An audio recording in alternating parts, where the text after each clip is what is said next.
Ниту чадот поради неисчистениот оджак, ниту мизерните услови и бедата не може да ја поматат среќата на 31 годишната Наташа, лице со посебни потреби која живее во светот на мајчинството.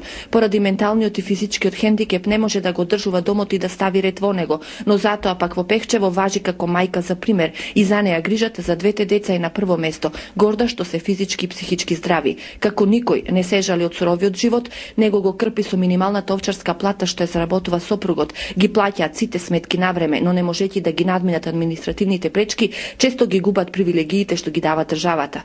Примате ли социјална помош? Не. Зошто? Зашо се? Отидев да советува документи. И сега?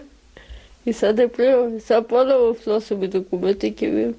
Одраствениот дом во Пехчево вела дека е таа мајка за пример, иако и двајцата родители се лица со посебни потреби. Тие се меѓу поредките кои своите деца ги носат редовно на вакцини и систематски прегледи. За среќа, она е многу посветена на своите деца. Можете и сами да видите, еве ученикот сега дојде од школа, он е чист, исперен, избајнат.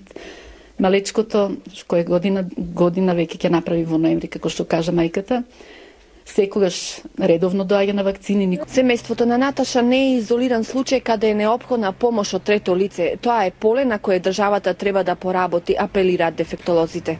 Формата на поддршка на лицата со посебни потреби од страна на трето лице е алтернативна услуга која што ќе овозможи поддршка на оваа маргинализирана популација во реализација на нивните секојдневни активности. Од Центарот за социјални работи велат дека максимално и во законски рамки се помага и во сите хумани акции на Центарот и невладините организации, ова семејство е таргет.